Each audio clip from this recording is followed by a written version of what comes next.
Assalamualaikum warahmatullahi wabarakatuh. Perkenalkan, nama saya Happy Dwi Arianti. Kami dari kelompok 5 mata kuliah Manajemen Inovasi Kewirausahaan akan membahas tema yaitu kepemimpinan yang efektif. Di sini saya akan membahas mengenai yang pertama, definisi pemimpin dan kepemimpinan. Pemimpin atau lead berasal dari bahasa Anglo-Saxon yang artinya jalur perjalanan kapal yang mengarahkan awak kapal. Artinya adalah pemimpin kapal atau nahkoda harus mampu mengarahkan kapal sebagai wadah organisasi dan mengarahkan awak kapal sebagai pengikut atau bawahan untuk mencapai tujuan bersama yang telah ditetapkan. Secara singkatnya, pemimpin atau leader dapat diartikan dan dimaknai sebagai orang yang memegang kendali penuh atas suatu organisasi serta orang-orang yang berada di bawahnya. Makna yang kedua yaitu mengenai kepemimpinan. Kepemimpinan didefinisikan sebagai kemampuan untuk mempengaruhi pengikut agar menjadi taat, hormat, setia, dan mudah untuk bekerja sama. Secara sederhana, kata kepemimpinan ini atau biasa disebut dengan leadership dapat diartikan dan dimaknai sebagai sifat yang harus dimiliki oleh seorang pemimpin. Kepemimpinan juga dapat dimaknai sebagai seni. Maksudnya adalah seni atau keterampilan serta kemampuan untuk mempengaruhi orang lain untuk menjadi pengikutnya demi mewujudkan suatu tujuan yang telah ditetapkan bersama. Dengan demikian, kepemimpinan berkaitan dengan proses pengarahan, perilaku pemimpin, pengorganisasian, seni memengaruhi, memotivasi anggota, dan lain sebagainya. Pembahasan yang kedua yaitu mengenai gaya dan asas kepemimpinan. Yang pertama adalah gaya dari kepemimpinan. Gaya kepemimpinan pada dasarnya mengandung pengertian sebagai suatu perwujudan tingkah laku dari seorang pemimpin yang menyangkut kemampuannya dalam memimpin suatu organisasi. Menurut Salamadian, terdapat 15 macam gaya kepemimpinan dalam organisasi, yang antara lain adalah yang pertama, gaya kepemimpinan demokratis, yang beranggapan bahwa hanya dengan interaksi kelompok yang dinamis, tujuan organisasi akan tercapai.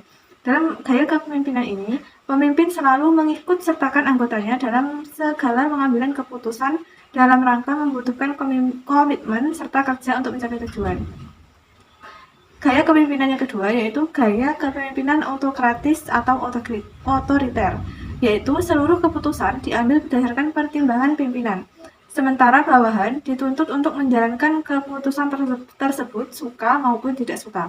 Yang ketiga adalah gaya kepemimpinan instruktif. Gaya ini biasanya diterapkan pada karyawan yang baru bekerja, di mana seorang atasan akan memberikan pengawasan lebih kepada karyawan tersebut. Yang keempat adalah gaya kepemimpinan konsultatif. Gaya kepemimpinan ini hampir mirip dengan gaya kepemimpinan demokratis. Perbedaannya adalah gaya kepemimpinan demokratis, peran bawahan sangat penting karena memiliki derajat yang sama besarnya dengan atasan dalam pengambilan keputusan. Sedangkan dalam gaya kepemimpinan konsultatif, peran bawahan cukup besar namun sifatnya hanya menjadi konsultan bagi atasan. Yang kelima adalah gaya kepemimpinan delegatif, yaitu tindakan atasan lebih banyak menyerahkan keputusan kepada bawahan. Yang keenam, gaya kepemimpinan partisipatif, yaitu gaya kepemimpinan yang sering meminta dan menggunakan pendapat dari orang-orang yang dipimpin untuk mengambil keputusan. Gaya kepemimpinan selanjutnya yaitu gaya kepemimpinan birokratis yang dicirikan dengan pemimpin yang taat pada aturan dan prosedur yang berlaku bagi suatu organisasi. Yang selanjutnya adalah gaya kepemimpinan situasional, yaitu gaya yang menyesuaikan dengan kondisi organisasi pada saat itu. Yang selanjutnya adalah gaya kepemimpinan paternalistik, yaitu yang dicirikan dengan beberapa hal, yaitu menganggap bawahannya sebagai manusia yang belum dewasa, bersikap terlalu melindungi bawahan, dan lain sebagainya. Gaya kepemimpinan selanjutnya yaitu egaliter, di mana seorang pemimpin mampu memposisikan dirinya sebagai bagian dari karyawan. Selanjutnya adalah gaya kepemimpinan transformatif, gaya kepemimpinan autokratik, gaya kepemimpinan kendali bebas, serta gaya kepemimpinan karismatik. Secara lebih lengkapnya, kalian bisa baca di makalah. Gaya kepemimpinan menjadi salah satu faktor penunjang kinerja organisasi. Bisa dikatakan bahwa gaya kepemimpinan mempunyai peran yang sangat menentukan bagi pencapaian tujuan suatu organisasi.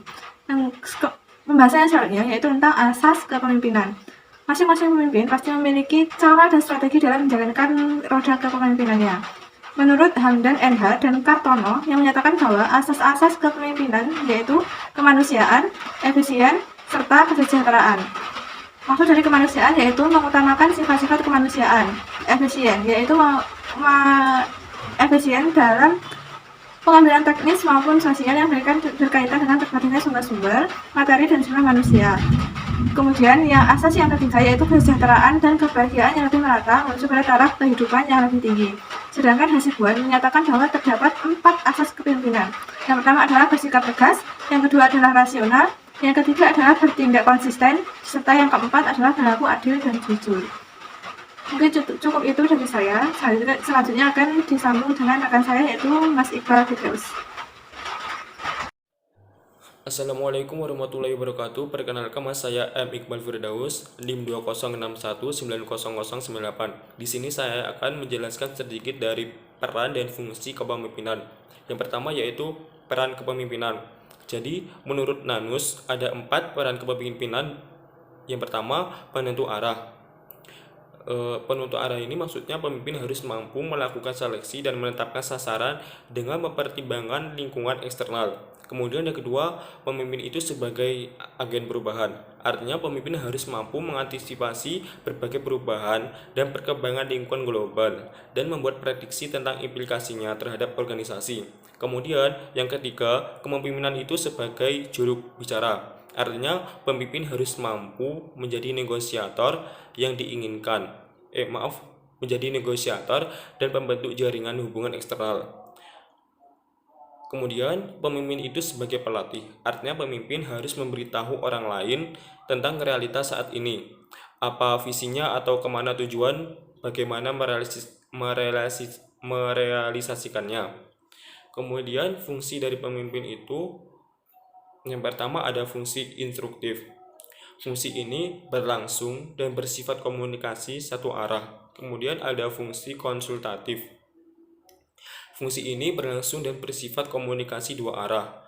Pada tahap pertama dalam usaha menetapkan keputusan, fungsi pemimpin sebagai konsultan untuk mendengar pendapat, saran serta pertanyaan dari bawahannya mengenai keputusan yang akan diambil oleh pemimpin. Kemudian yang ketiga, fungsi partisipasi. Dalam fungsi ini pemimpin menjalankan serta mengaktifkan orang-orang yang dipimpinnya. Kemudian yang keempat, fungsi delegasi. Fungsi ini pemimpin sebagai pemegang wewenang tertinggi harus bersedia dan dapat mempercayai orang-orang lain sesuai dengan posisi atau jabatannya apabila diberi atau mendapat pelimpahan wewenang. Kemudian yang terakhir, fungsi pengendalian. Fungsi pengendalian bermaksud bahwa kepemimpinan yang sukses dan efektif mampu mengatur aktivitas anggotanya secara terarah dan dalam koordinasi yang efektif sehingga memungkinkan tercapainya tujuan bersama secara maksimal. Kemudian ada beberapa tanda kepemimpinan yang efektif, yaitu kompetensi teknisi. Jadi kompetensi teknisi itu sebagai tanda-tanda kepemimpinan efektif. Kemudian ada kompetensi manajerial, kemudian ada kompetensi sosial, kompetensi strategi, kelima kompetensi etika, dan yang terakhir ada kompetensi memotivasi diri. Jadi keenam ini, jika ada pemimpin yang mampu memenuhi kriteria ini, maka pemimpin itu bisa dikatakan kepemimpinan yang efektif. Sekian, terima kasih. Wassalamualaikum warahmatullahi wabarakatuh.